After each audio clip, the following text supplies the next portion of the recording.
I'm so happy to see you again here, and we will follow with our next session that is named Best Solution for Making Society Gender Sensitive. And it is my privilege to invite the member of the Parliament of Ukraine and the co-founder of Ukrainian Women's Congress, Maria Ionova, for the special address. I will provide you with the only fact about Maria, with two facts. First of this fact is, you will understand. Maria's efforts in promoting women's leadership are really tireless. She is working 24/7. And another fact is that Maria is very often visiting the front lines. So she knows what's going on, where the real war is going on, and she definitely knows what women are contributing there. She knows much more, and she will provide us with a special address. The floor is yours, Maria. Thank you. Thank you, dear friends. I think also it is very important to say thankful words on behalf of co-founders of Ukrainian Women's Congress and together with Elena Kondratyuk to our constant partners, OSCE, ODIHR, and of course today we have a new true partners. And we really excited to increase our partnership. As believers, we see the role of women, of different organizations and partners, that we can succeed great results. Already Tatiana, she has mentioned how great we have changed our legislation in Ukraine. And it's really incredible because it's different conventions, resolutions, legislation on equal opportunities. And I'm really happy that here we have a delegation who were very active, not only participants, but also authors of these changes. But I'd like to start really not only from full-scale invasion, but really starting from revolution of dignity. Because key word is dignity. We also saw and felt this effectiveness and proactivity of Ukrainian women. It was really very noticeable during revolution, and we are honored that we were very activists of this revolution of dignity because, you know, they were really also engaged in human rights work. They were also fighters. They were on barricades. They were in Maidan self-defense. After Revolution of Dignity, after annexation of Crimea and occupation of Donbass, we have a lot of volunteers who went to Ukrainian armed forces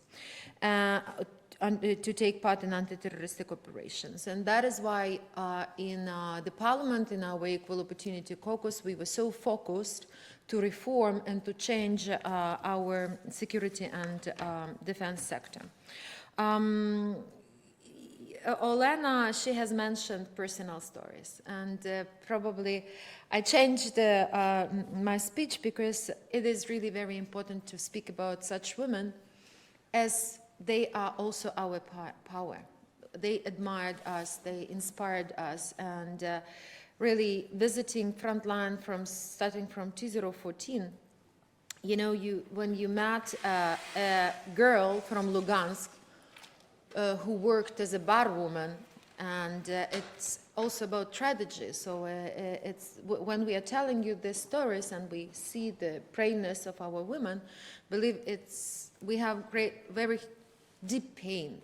As this woman, she had a conflict with her father because he wanted to stay like in Soviet Union, if I can say, not in Russia. And she, as a barwoman, became the best grenade launcher military woman on the front line. So she learned to use different types of grenade launchers, and she even could repair them. Also, we had Natalia, and her nickname is Owl, because she was the best at night when she was working. Also, we have a great story of women, which name is Nadia, whose father was killed on the war, and she took his place in military brigade. And also a mom, Olga, who took her killed son place in medical battalion. So it's, how to say, it's to say that women are not victims. We would like to deliver that our women is really fighters. And we are, in our country, we are now developing new strategies where the key word is security. Because also, Tatiana and I have mentioned all the legislation on international conventions where Ukraine is really reliable and responsible state. But unfortunately, all these conventions and provisions and statute have been violated by Russia. And also, let's be honest, that democratic world now is still haven't found the way how to deal with the aggressor, how to deal with dictators. And that is why I think that it's our common task to teach, to learn, to find the ways not only to defend democracy, but also to fight for democracy, as now Ukrainians are doing every day, every time, every minute. And in this regard, I also like to say another story. As you know, we can see the changes in our country because of decentralization reform, and how many women we have on the level of local authorities. But also after full-scale invasion 1 year ago, the responsibility, it's just an example of personal responsibility of a woman who was the head of her community near Bucha, Matyzhin. She was killed by Russians together with her husband and son, only because she wanted to deliver bread to her people. And such cases we have huge. And I can tell you that we also sometimes hear that we have to still have dialogue with Russians because their Russian culture is very value for the world culture and so on. So Russian culture you can see in Bucha, in Izium, in Mariupol. You can see Russian culture in Kharkiv and different towns which have been just damaged to the ground. This is their culture. To destroy, to kill, to torture, to rape. And that is why I think that we here with you have to find the way how to provide also preventing mechanism and instruments not to repeat such tragedies in the future. Also, we are talking today how women demonstrate leadership during the war. And it is, as we mentioned, it is not only in military, but it's in the civil life. How they self-organized, how they coordinate with local authorities, and it's really a great asset of our society. Also, I'd like to say that we now work, now we all have these initiatives, and you have heard Angelica, so how many women really took responsibility, and even they have changed their professions, but to help, to assist. It's about partnership, it's about solidarity, as also Kata has mentioned.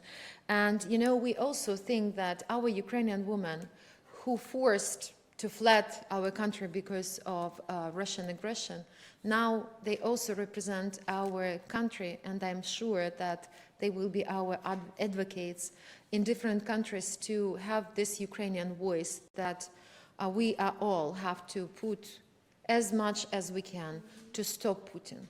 And also, one of the speakers mentioned that we will be with you as long as it takes. We kindly ask you to be with us till the victory. We don't want to be as long as it takes. Believe us, we are Ukrainians would like to get peace more than other nation or country. And when we are asking for weapon, it's not because we would like to kill. It's just because we understand that we can liberate our territories with this weapon and to minimize that atrocities and these war crimes which connected with torture, with sexual violence and all other set of war crimes. And in this regard, we believe really in women's power, movement, and we see in a practical way how strong we are. But we are also very touchful and sensitive because anyway, when we get news when the child or is already killed again, it's like our child. And I can tell you my story, probably I will share, that first days of the war, I have 15 years old daughter and 4 years old son. And I can tell you it was hard when I sent my mother with my kids to Hungary. They were living 30 kilometers from Uzhgorod, and I didn't know if I see them again. I remember this feeling, and I really do not want to wish anyone to have such feelings. And also, for example, about the parliament, we have 21% now women in the parliament. And when we have been called to plenary during first days, I can tell you all the women has come. We were not afraid. We understood that probably it could be the last plenary for us, but we came. And that is why I think that this bravery and not to be afraid of any dictator, it doesn't matter his name or surname, we just have not to react on the actions. We have to really think very strategically to preventing measures and instruments, really, because the international order is deciding now on the battlefield of Ukraine. It is not a buffer zone.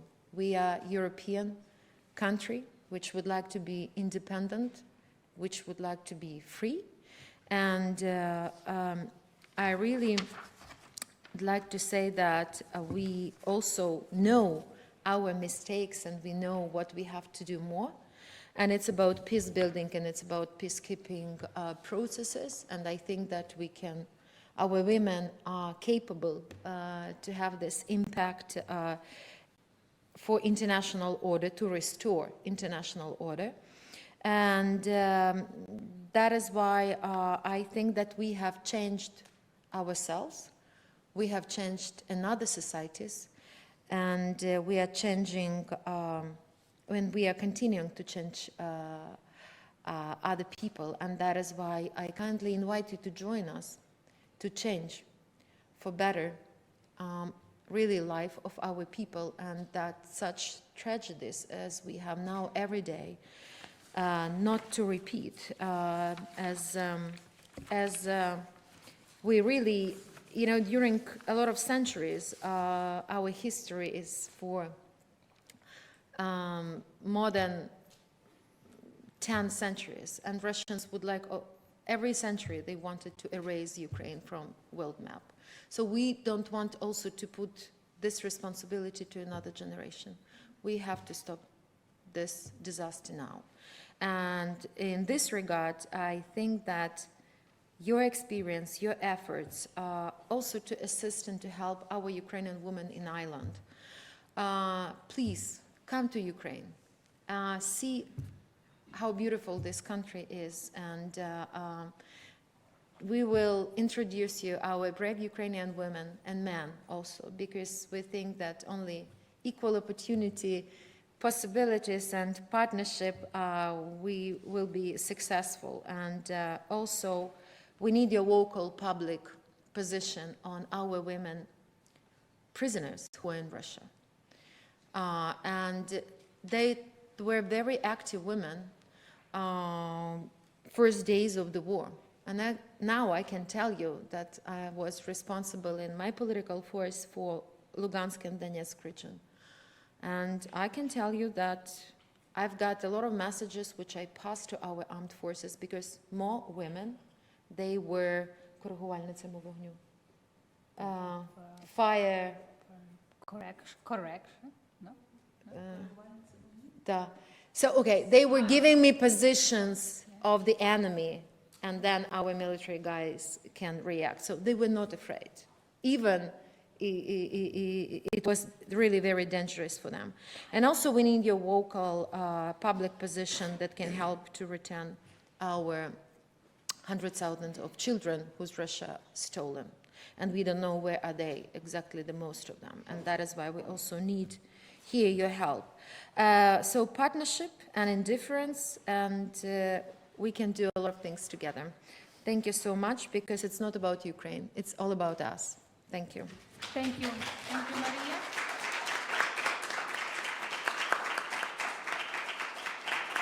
Thank you, Maria, for your very touchable, very sensitive stories, but also for your optimism, as usual, for that everything what we are doing, it is change for better. I'll immediately go to our panel session and will give the floor to our first speakers, who is our representative in the Western region, Natalia. Natalia is the Ukrainian entrepreneur who has provided support to the Ukrainian women who have run their businesses in the very dangerous regions, and she has taken them to her business and supported them. So Natalia, please tell us your story and the way of supporting women running the businesses.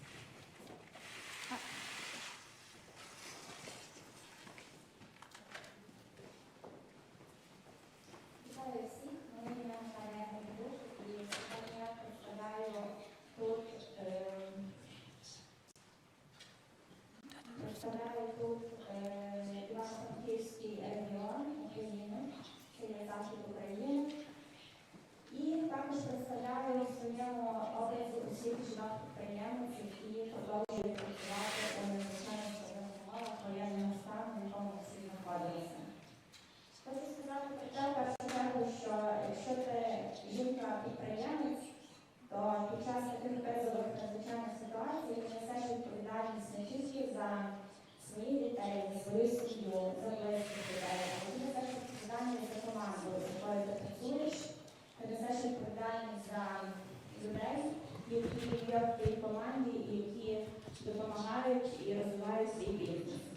В моєму випадку вся наша команда складається в основному якраз з жінок, і вже як було сказано, жінки надзвичайно чутливі до таких складних ситуацій і мають надзвичайно більше потреб і відповідальності в порівнянні з чоловіками. Скажу вам відверто, коли розпочалася війна 24 лютого, в перші дні, що ми зробили, це ми зібрали команду, виплатили зарплати, виплатили в міру своїх можливостей певні бонуси нашим працівницям. І я особисто думала, що ми вже не будемо працювати. Тому що війна, ми бачимо все, що відбувається довкола, ми бачимо зруйновані будинки, зруйновані міста, зруйноване життя. Який бізнес, яка робота. Але маючи досвід вже такого кризового менеджменту під час пандемії у 2019 році, ми зрозуміли, що осторонь залишатися точно не можна, виїжджати ми не збиралися. Особисто я, так знаходячись на заході країни, ми перебували у більш-менш відносно спокійному регіоні. Тому ми направили всі зусилля і всі свої ресурси на допомогу. В перші тижні війни близько 90% українського бізнесу припинило свою діяльність. Всі стали на паузу, всі глобально перевели свої ресурси, свої скіли в допомогу армії, допомогу цивільним особам, в забезпечення. Особисто ми направили свою діяльність і свою роботу у допомогу по евакуації людей з найбільш небезпечних регіонів, допомогу по доставці ліків в найбільш небезпечні регіони. Також такий дуже, знаєте,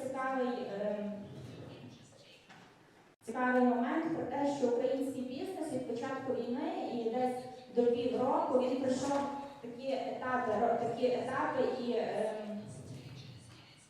етапи перепрофілювання і етапи змін. Від такого, знаєте, завмирання, коли ми всі завмерли, зупинилися і не знали, що робити далі, до прийняття рішень для бізнесу життєво необхідних. І серед таких рішень це є, в першу чергу, перепрофілювання, і другий вид таких рішень це є релокація. Дуже багато бізнесів, які постраждали від агресії, почали думати про те, що потрібно змінювати свою локацію і продовжувати діяльність.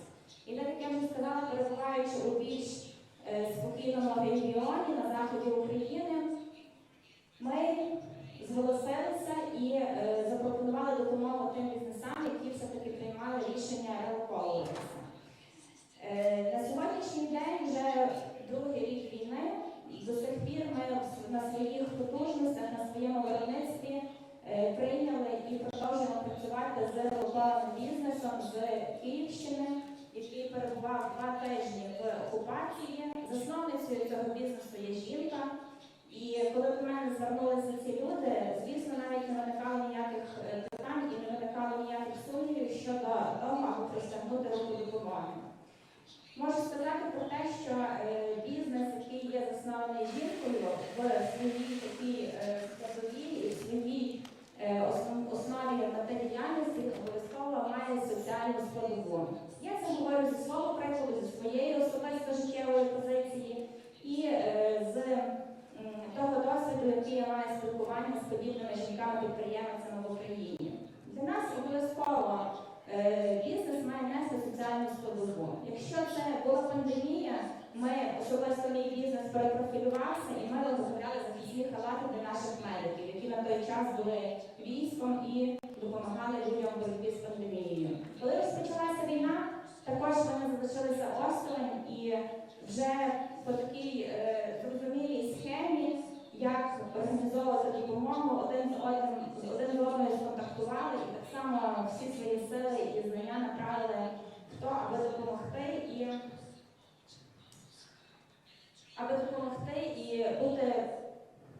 відчувати себе потрібними у цій нашій боротьбі спільній.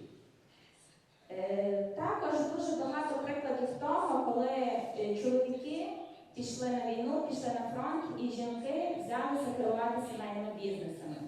І я знаю не один приклад того, коли якраз після переходу управління в руки жінки бізнес почав процвітати, навіть під час війни. Жінки, вони більш, знаєте, відкриті до колаборацій, до партнерств, відкриті до якихось нових креативних ідей, і насправді це дає дуже хороші, позитивні і прогресивні результати. Також хотілося б підкреслити такий момент про розвиток бізнесу. Взагалі в Україні найбільшу частину маленьких бізнесів становлять бізнеси, які засновані жінками. І це дуже цікавий факт. Він пов'язаний з тим, що жінка менш схильна до ризику, і в нашому суспільстві жінки менше отримують фінансової допомоги від банківських установ. Якщо подивитися на статистику, то якраз більше шансів отримати кредит на розвиток бізнесу чомусь мають чоловіки. І дуже хочеться, аби, коли настане наша перемога, коли чоловіки повернуться, коли ми почнемо відбудову нашої держави, я впевнена, що кожен маленький бізнес, він буде мати за честь і буде мати за такий свій обов'язок долучитися до відбудови нашої держави. І ми навіть вже зараз маємо прекрасні приклади того, коли люди об'єднуються, маленькі бізнеса, жінки, локальні виробництва об'єднуються і відповідають та беруться за відновлення вже деокупованих територій. Тому дуже хочеться, аби коли настане наша перемога і коли настане така велика хвиля, потужна хвиля розвитку підприємництва в Україні, всі жінки, які проявили такі лідерські свої якості і здібності у складний період війни, аби вони не залишилися забутими, аби вирівнявся цей баланс кредитування, фінансової допомоги жінок і чоловіків, і аби підтримка тих жінок, які насправді зробили дуже багато і для наближення перемоги, і продовжують робити, аби цей внесок точно не забувся і був належно оцінений. Thank you.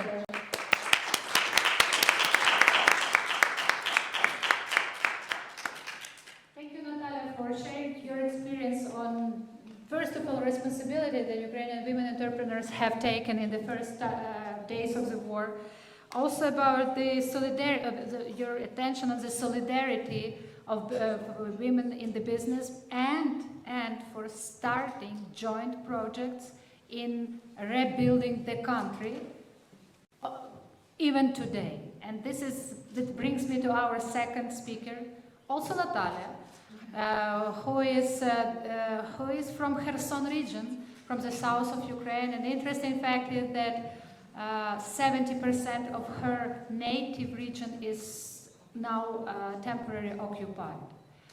But Natalia, from the second day or third day of the war, has started the volunteers initiative Dignity and provides the humanitarian support to the temporarily occupied territories and to just liberated territories.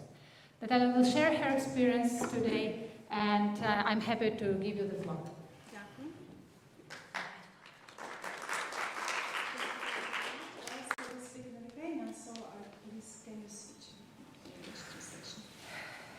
Я дуже дякую за запрошення і за цю підтримку, яку ці дні, коли ми тут, ми це відчуваємо, і це слово «солідарність», воно постійно звучить, для нас воно є дуже важливе.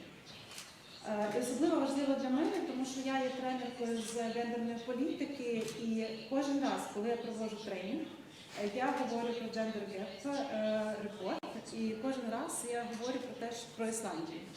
Тобто, знаєте, це що 400 разів я розказала про Ісландію щонайменше. І тому дуже дякую за ті тренди, які ви задаєте, і особливо за те, наскільки відкрито ви говорите про той шлях, який ви йдете. Тому що для нас це теж приклад не зупинятися, а йти постійно вперед. Тобто, тому що гендерна рівність, як і права людини, це не те, що ми маємо один раз, і воно не міняється. На жаль, ми постійно маємо працювати з цим. Це як велосипед. Якщо ми зупиняємося і далі не рухаємося, ми просто падаємо. І так само, на жаль, з гендерною рівністю, з гендерною політикою. Тому дуже вам дякую за ті приклади роботи, які ви продемонстрували і про які ми тут дізналися за ці дні. Як сказала Ірина, я з Херсонщини, це регіон біля Криму. Більше 70% моєї батьківщини окуповано. Зараз до широкомасштабної війни на території Херсонської області проживало більше мільйона людей. Зараз ми не знаємо, скільки проживає. І дійсно з початком війни ми заснували волонтерський центр і допомагали жінкам, дітям, старшим людям з медициною, гігієнічними засобами, їжею. І тут ми побачили, як та наша робота, яку ми проводили до цього в громадах, спрацювала саме гендерні практики. І сьогодні ми говоримо про хороший досвід, який ми маємо, як він нам допоміг. Дуже важливо, щоб гуманітарна допомога і гуманітарна відповідь на кризу, вона була гендерно чутливою. Але це таке словосполучення, яке є дуже загальним. Що це означає? А що ми маємо робити, щоб це було гендерно чутливим? Не просто сказати слова або написати рекомендацію. І, наприклад, також ми бачимо, що коли ми говоримо про гуманітарну діяльність, ми говоримо як мінімум про 3 складові. Це relief, reconstruction і resilience. Тобто перше – це полегшення. Як ми зробимо це полегшення життя і ситуації гендерно чутливим? В одній з громад, яка і зараз є окупованою, ми працювали з жінками-лідерками, і ми створили гендерний портрет громади. Тобто ми дуже добре розуміли, хто проживає на нашій території, які в них є потреби, які в них є інтереси, який в них є досвід. І коли територія була окупована, ресурси дуже обмежені, то їх дуже мало, починаючи від хліба, закінчуючи гігієнічними засобами і так далі, цей інструмент дуже добре спрацював. Тому що наявність такого гендерного портрету громади дала можливість лідерці розподілити допомогу і розподілити ці ресурси, які залишилися, справедливо, щоб це було справедливо. і надовше, щоб їх вистачило. Тобто це дуже такий хороший інструмент, з яким ми працювали. Що стосується відновлення, тут перше, що ми бачимо, те, що нам важливо використовувати вже нові підходи.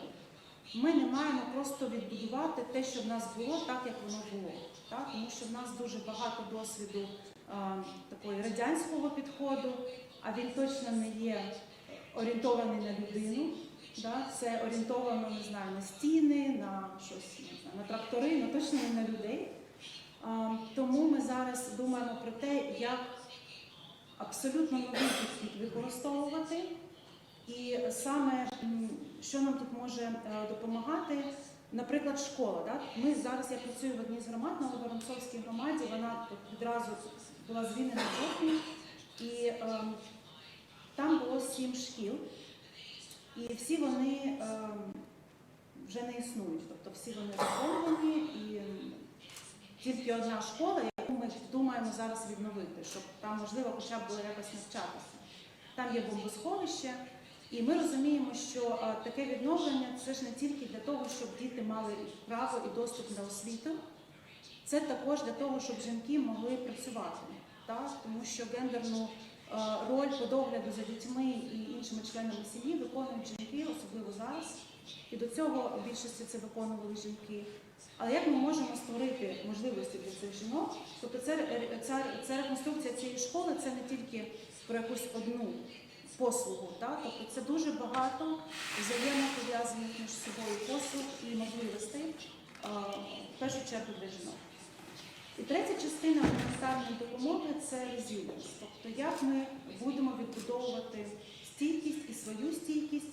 А головна проблема в тому, що, скажімо, в теорії гуманітарної допомоги ці етапи, вони йдуть один за одним. Тобто спочатку ми полегшуємо, реліф, потім реконструкція, а ми маємо все робити одночасно. У нас нема часу, щоб це було поетапно, тому це теж дуже великий виклик.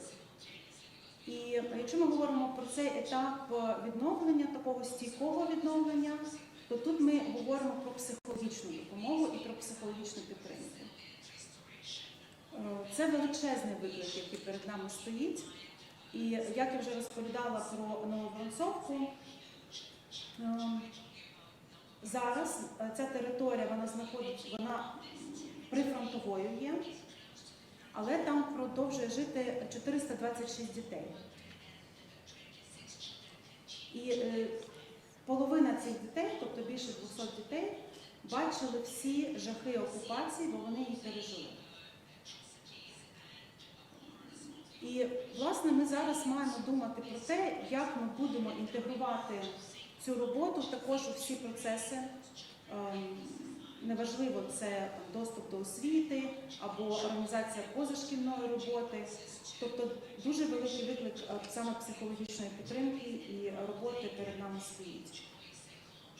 Але не дивлячись на всі ці жахливі виклики, такі величезні кризи і війна – це завжди вікно можливостей. Ми говорили про те, що це вікно можливостей для жінок не втрачати свої позиції, які ми зараз маємо. Це так само вікно можливостей побудувати абсолютно нові сервіси і послуги, які будуть інклюзивними, які будуть гендерно чутливими, будуть доступними для різних груп жінок і чоловіків. І нам тут дуже важливі ваші практики, ваша допомога. І ми будемо звертатися до вас для того, щоб ви розповідали про цей досвід. І ще раз хочу подякувати за всю цю підтримку, яку ми тут бачимо.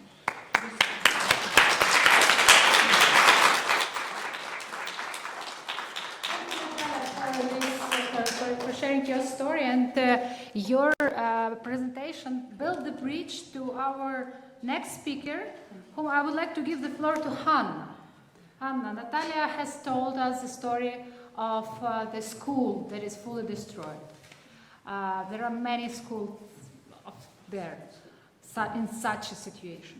Olena, our first vice speaker and co-founder of the Ukrainian Women's Congress, has also told us a story about the teacher who has found herself in the city near Kyiv, without the house, without her school, but with the wish to educate children further. Maybe you'll share your reflection, your thoughts on how we can provide the Icelandic educational experience in our circumstances. I know that it is hard task, but let's start.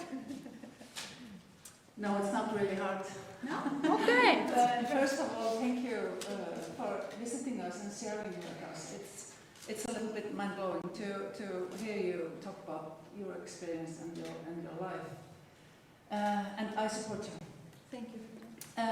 Regarding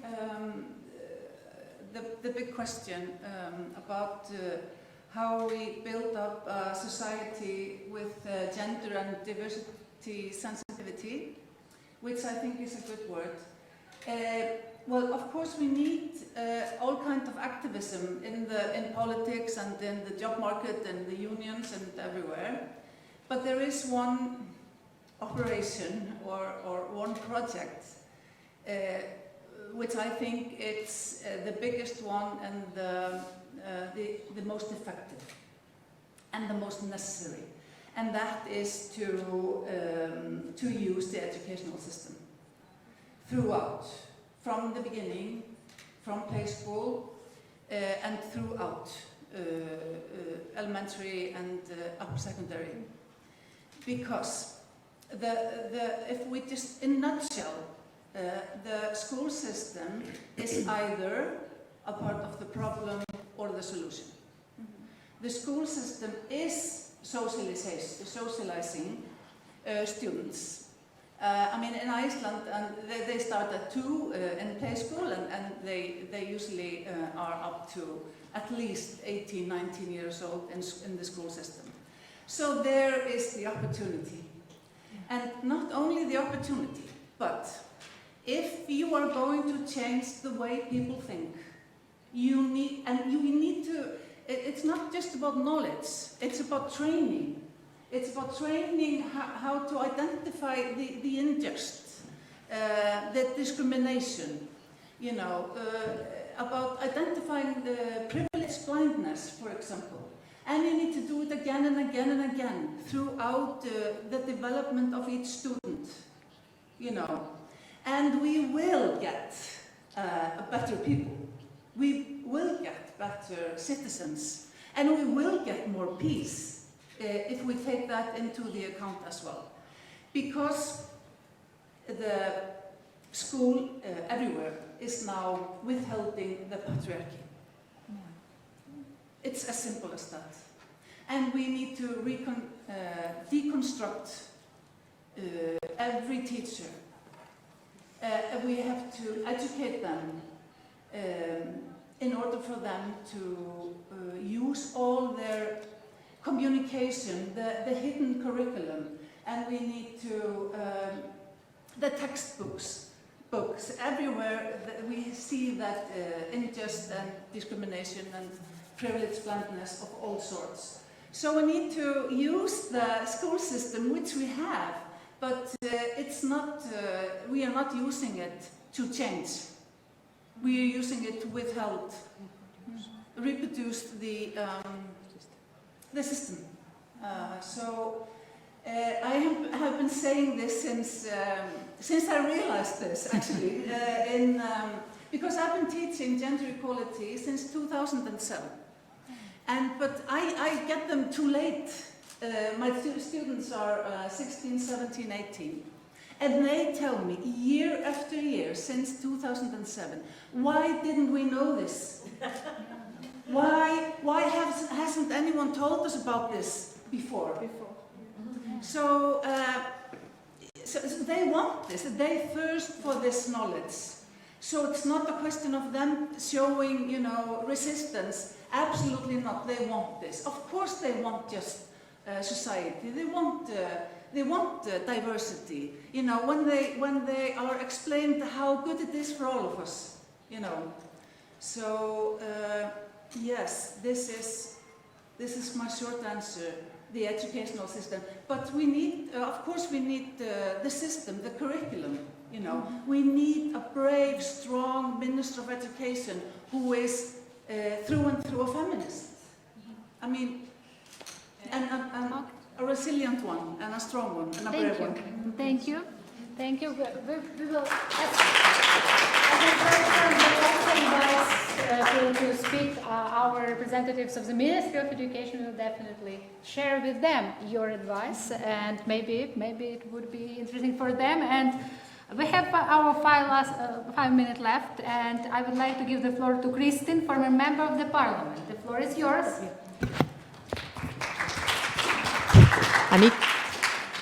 Is it working? I need to use the microphone because pictures, they can say more than 1,000 words. I'm going to show you just a few pictures.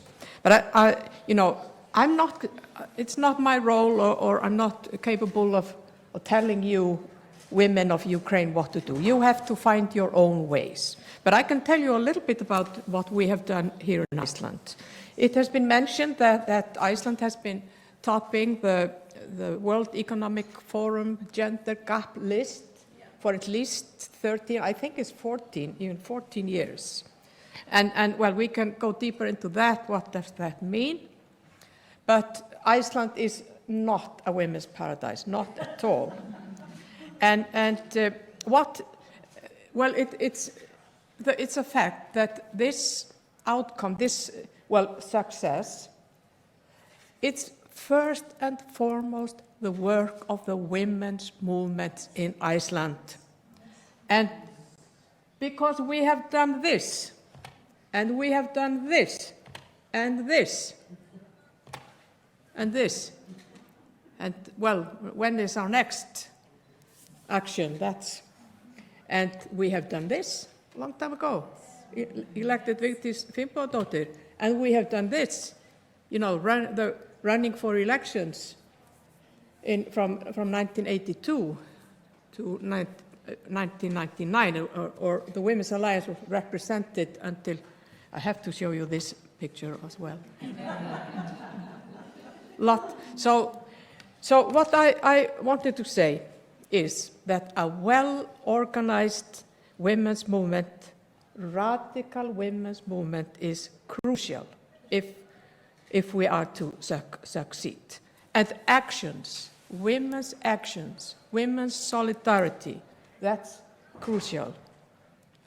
And to realize that fighting for women's rights, fighting for a better society, it takes blood, sweat, and tears.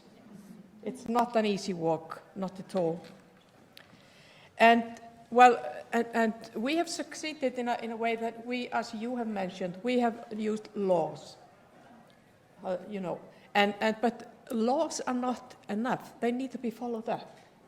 And that has often been the case here, that the laws, very nice laws, but they have not been followed up. We have also used quotas. There are quotas on all public boards, quotas on the pension funds, and on companies, not all companies, the bigger ones. And because, we tried for 20 years or so, writing letters to the companies. Would you like to have more women on your board? The ministers, year after year, nothing happened. So this, being very positive, things will change. They will change if we make good speeches and so on. Doesn't happen. Actions are needed. And we have also seen negotiations on the labor market, for example, on parental leave. That's where the social partners played a very, very big role. And we have used action plans and institutional mechanisms. We have the Directorate for Gender Equality, the gender issues are under the Prime Minister and so on. But a strong women's movement is crucial, who is pressing, constant pressure, staying alive. And so my message is, women, get organized. Create a feminist program. Collect statistics and facts. That's very, very important. Know what you're talking about. Because, well, I hate to say this, but sometimes it seems that figures are the only thing that men understand. Sorry. And the grassroots, the grassroots is the most important one. And what else shall I say? Yes, we have a lot of research. Research, of course, gender research is extremely important. And I want to draw your attention to research on how women's love and women's services to men are used to withhold the patriarchal system. Women serve men. They have always clean clothes and socks and in the morning. And it just comes, it's there in the closet. No, yeah, just, that's how it is. So, again, we see backlash all over the world, so which means that we have really to stay awake. But my message is, don't underestimate patriarchy. We may take steps forward, but patriarchy finds its ways to how can I say it? To withhold patriarchal power. So stay awake, get organized, and don't underestimate patriarchy.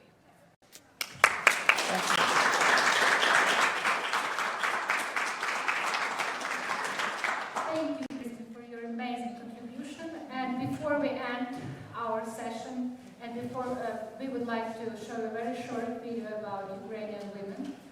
And while my colleague helps me to demonstrate this video, I would share with you my reflection with which thoughts I'm leaving this session. There is strong, brave, unbreakable women are doing extraordinary things. Solidarity matters, but more actions are needed. That's essential from our session, if you don't mind. And now the video.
Thank you.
hérna hippunum mínum. Það er gott að ég sé þig hvað þú tekur. Já. Heiða. Já, nú er það byrtingin. Sjáu þið hérna hvern?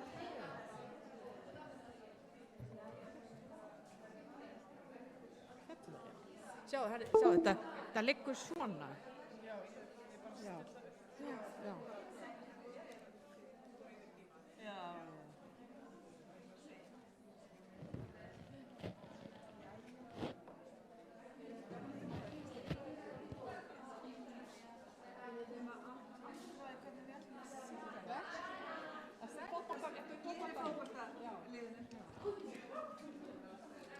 Ég vil er ég ánægð með þetta.